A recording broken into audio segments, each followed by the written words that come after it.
your passion, embrace your purity. Don't forget education is key. Fulfill your destiny. So me I tell you, say me good with God, good with God. My passion and my purity now come from man. Me say me good with God, good with God. Embracing my purity and finding my passion. Me say me good with God, good with God. My joy and my peace now come from man. Me say me good with God, good with God. From him alone my soul gets satisfaction. I might be alone but me no lonely. Now when the fullness of the God is inside me. Yes I'm cute, look good but me holy. Inna the spirit Jesus and my company. So passionately pure, yes I'm pretty and I'm passionate. Me hold on to my purity and this me know me not regret. Integrity not cheat, not rebel and play not advocate. Jesus love a girl cause him save me from the desolate. So let me give a shout out to all the God man. They passionate and pure, they fuck you too. And whenever you left out your education, when you go to school, pay attention. Let your light so shine before mankind can be fire inside can change the nation. He loves the outdoor life, traveling, reading, and rock collecting. He's a proud Cornwallian. He's married to Sandra, who is a nursing educator and is the father of twin girls, Alea and Alejandra.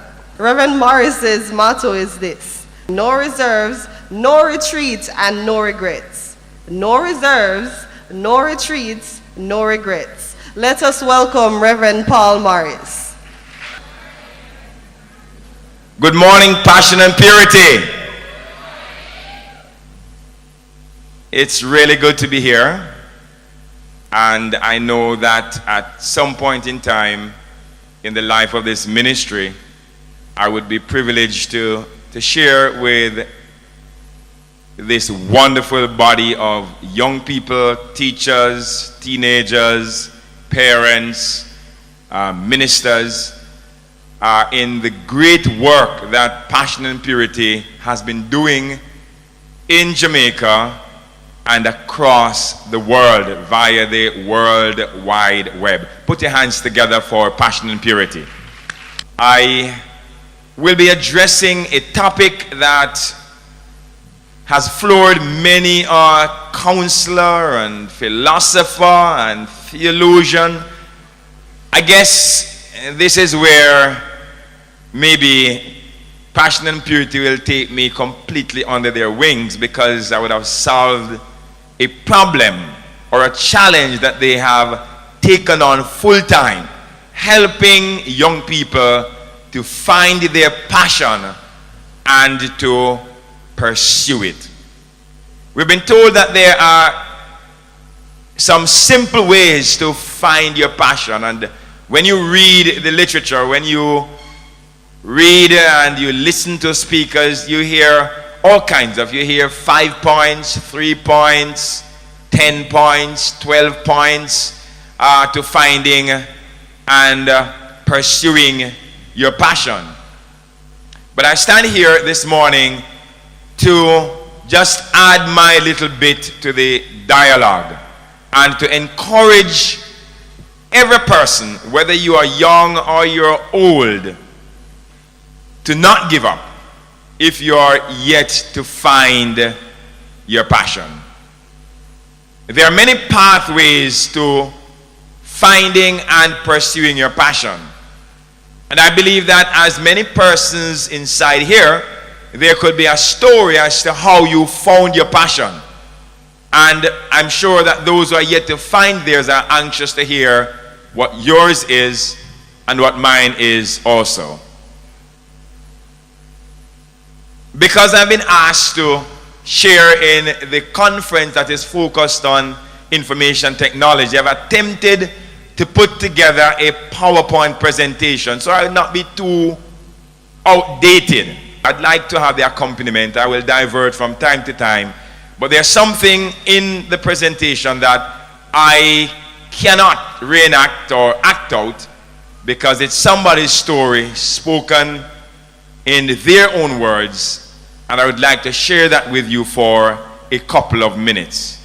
Now, as I said before, there are various pathways to finding and pursuing our passions. Our passion is what gives us life. It is described as the drive or the meaning, the why of life.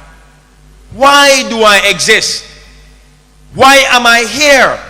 What am I supposed to do? Where do I start? How good am I? These are questions that young people and even people in my age group ask.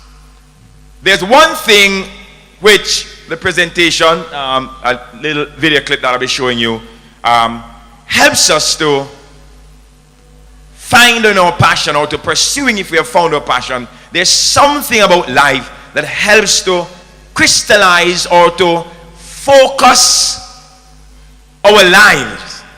And unfortunately, for many persons, it is scary.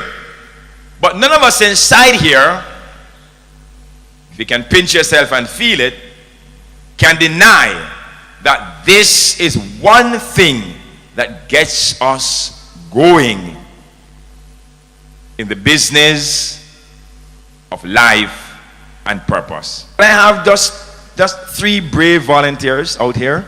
Let me see how brave you are. How anxious are you to get on with the business of life and purpose? Come on out here. Okay, I have 1. Wow, I got quite a bit, yes.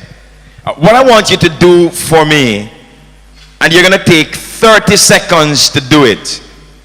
Well, it's unfortunate that some people will hear before you. So who will be the first? Okay, that's the way to get it going. Who will be the first to go?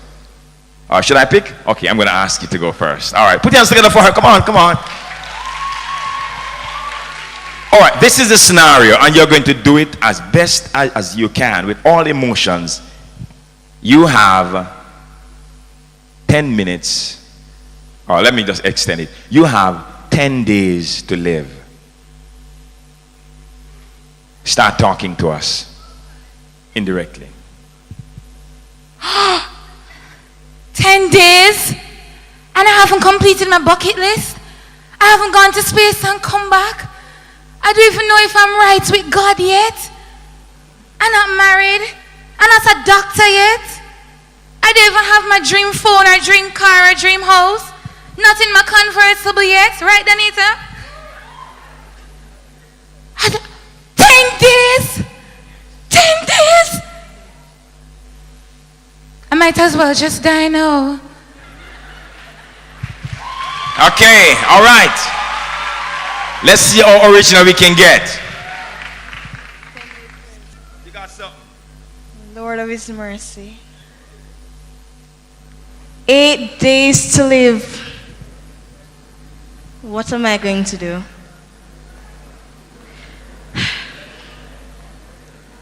It's a good thing I'm baptized, you know.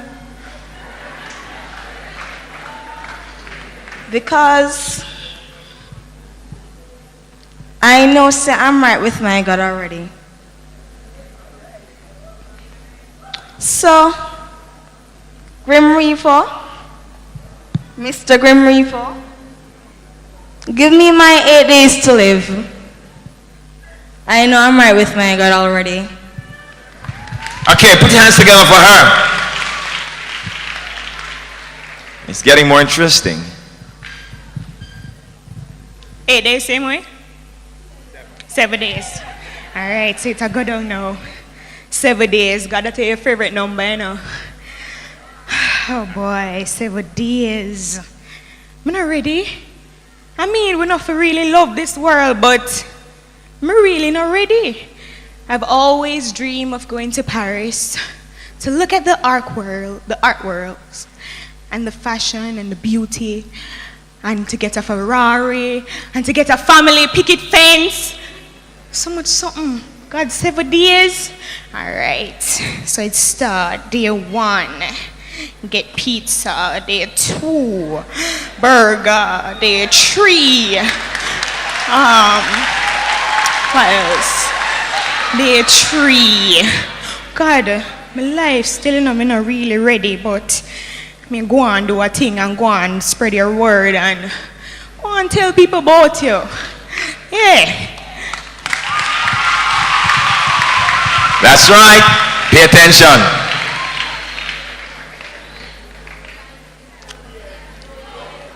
How many days? They're too mean, man. How many? 5 days? Okay, I'm going to give her 3 days to live. Alright, this just I get from bad to worse. You have to be joking. There are so many things in life that I would like to do.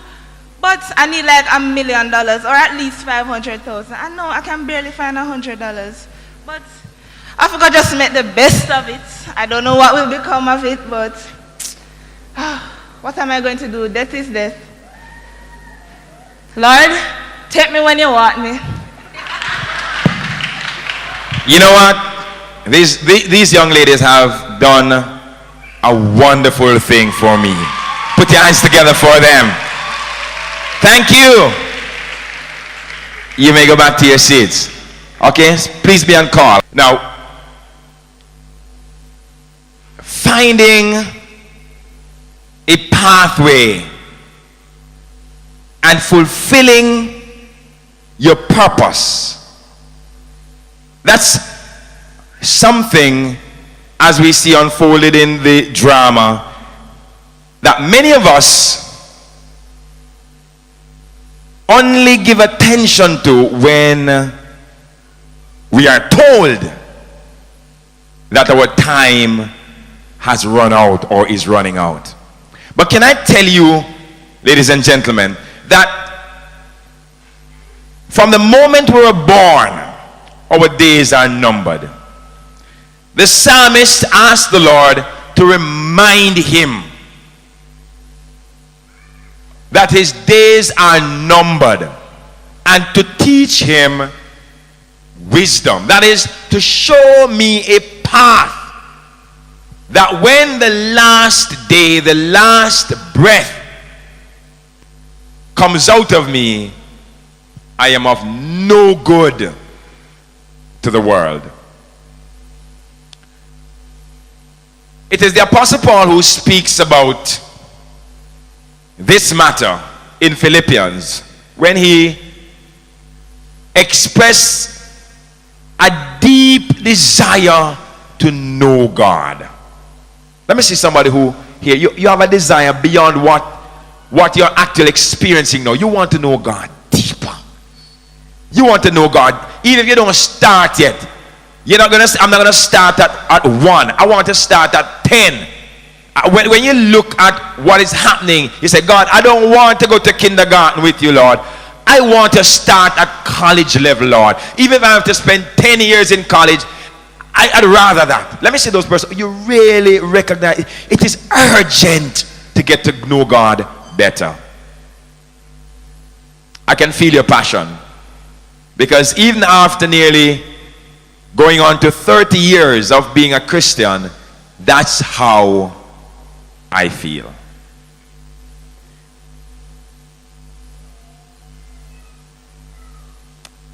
One author puts it this way as he described passion.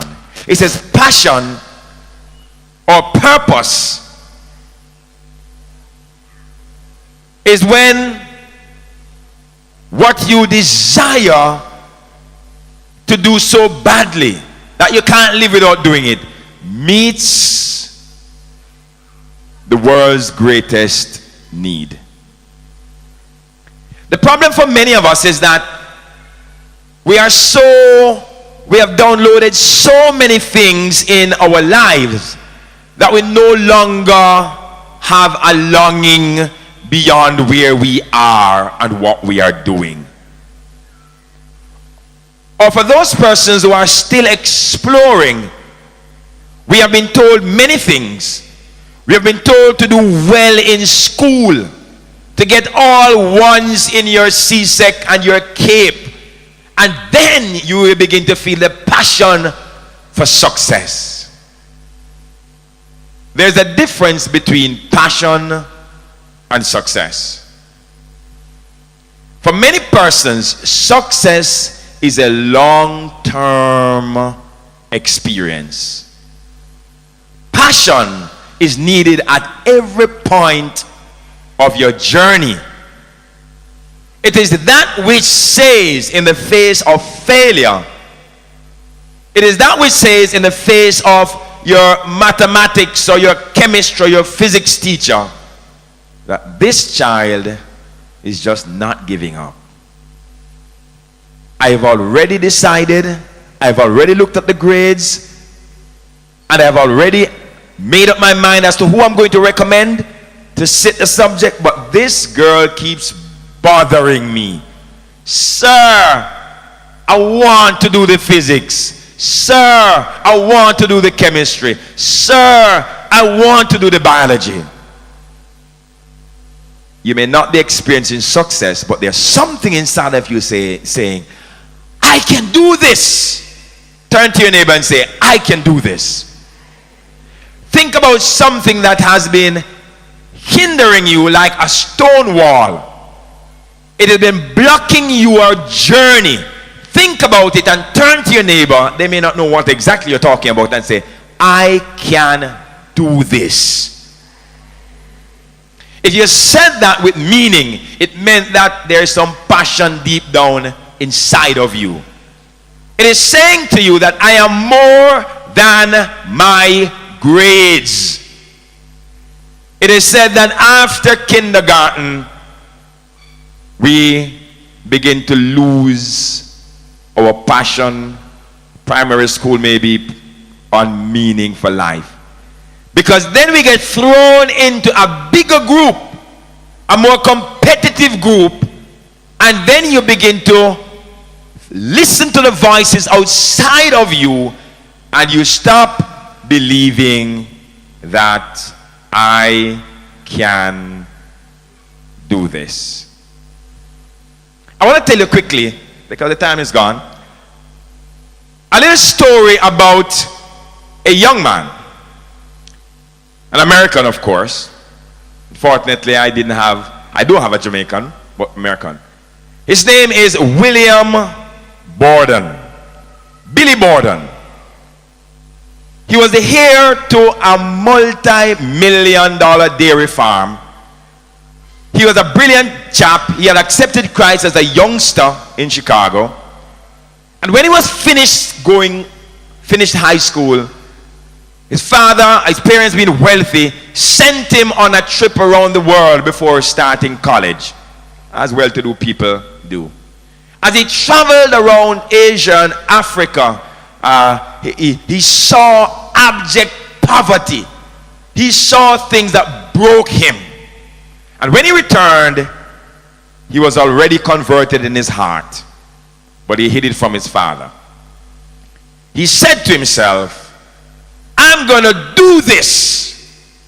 And he wrote in his little Bible that he had, no reserves. You know, we lose passion when we start to have reserves. If I don't get to do this, I will do that. And then we have 10 things and we are stretched between them. But he had made up in his mind. He didn't know exactly what he was going to do. But he knew that he had to fulfill the passion of his heart. His father sent him off to Harvard. He wanted to go to seminary, but his father would not have any of that. So he went to Harvard to study business because he would take over his father's business. Unfortunately, his father died while he was at Harvard. But during this time, he set about, having been a convert and having a passion for people, he started to do stuff on his campus. He started to have Bible study. Yes, it's Harvard I'm talking about. He started to have prayer meetings early in the morning. And from a freshman in first year, his little group had moved from 150 in the cafeteria to 1,000 when he had finished his first year. Not only that, but he found time off campus to reach out to people who were drug addicts, people who were drunkards, people who were homeless, and he would use the money that his parents would give him. He would share that to support the building of shelters and to feed homeless people. He spent a lot of his time in the city looking and caring for people. Let me fast forward. He decided that he would go on to graduate school. He had the money, he had the means. But he had listened to a professor speaking about people who had no written word of God in China. Muslims, a small, a group, an ethnic group in China. And he said, I want to go there. So after graduating, instead of taking up the family business, he went to study Arabic because he was on his way. So he went to Cairo, Egypt. And after 1 month of arriving in Cairo, Egypt, he wrote in his Bible, no retreat. Within the month, William Borden contracted spinal meningitis. And before the month was out, he was dead. Borden was just 25. It is said that a friend found his Bible, and the third statement written in his Bible, no regrets. Does that sound like a pathway to fulfilling purpose? Do we all know that our days are numbered? Do you know that God is not dependent on the completion of your education, the fulfillment of your personal life choices to begin the work of getting you to fulfill your purpose? No. Right where you are, you can commit in the same pathway as William Borden to fulfilling your purpose with a passion. Number one, you must be so empty so that all that is left in you can be poured into one container so that you have no reserves remaining. The big problem is that we have gone online and we have downloaded a lot of junk. There are a lot of cookies there that are still messing around with you. It's clogging up your system. It's slowing down the system. And there's a lot of Trojans and viruses that have embedded in your system. So you still have reserves, but you can't access it. You know, it's like trying to choose two things at the same time. It is impossible. Two things can't occupy the same space at the same time. If we download God and His Holy Spirit into our lives, He becomes the operating system. In fact, you need an operating system before you can download. So I'll break the rules for now. But He becomes the operating system, so that there is no room for another operating system. The problem that we face is that we are messing around with the operating system. Today we are Microsoft. Tomorrow we are Linux. The other day we are trying something else. We must make up our minds and say it's one system, one Holy Ghost, one Spirit, one Lord, one faith, one baptism, one God. It doesn't matter how young or how old you are. And I soon stop. But this must get into our systems. And therefore, we become bold and courageous, and we can go forward. For many of us, we have been going around in circles with our life. I abandoned some ambitions I had for Christ. And many of my friends ask me, why have you done that? Why have you given up? I said, I have one life to live, and I'm not running a second race. It's one race. Ask my friends, and they'll tell you, don't retreat. You see, when you have put everything before you, like Paul, it means that there's nowhere to go backwards. He says, everything behind me is dung, worthless, scuba land. mess. If you have good things behind, you will have opportunity to turn back and to go to them. In closing, if you live your life and at the last minute you have thoughts of regret and reconsideration, you have been living your life using the wrong pathway. And the unfortunate thing is that you will never be able to retrace those steps.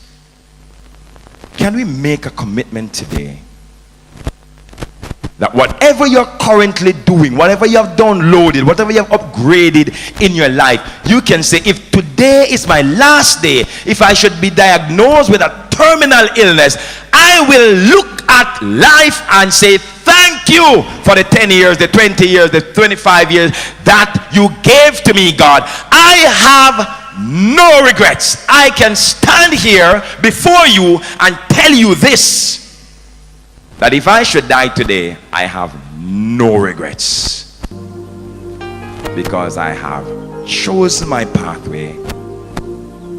I have abandoned and burnt my bridges behind me, and I have one aim and determination, and that is to finish with Christ. Is that your ambition and intention? To order a copy of this book or any other conference material, please contact us at www.passionandpurityja.org, or please email us at passionandpurityja@yahoo.com. Find our passion and embrace our purity. Yeah, what is our passion? Let Christ lead the way and then we will know. Find your passion, let your light so shine. Before men, that means before mankind. Seek after Christ to the Savior divine. Take it not to the beat but the rhyme. What is it for a man to gain the whole world? Have to lose him so sick of diamonds and pearl. Our passion must involve Christ, cause he is the way and the truth. From his dead come alive. We need to find our passion and embrace our purity. What is our passion?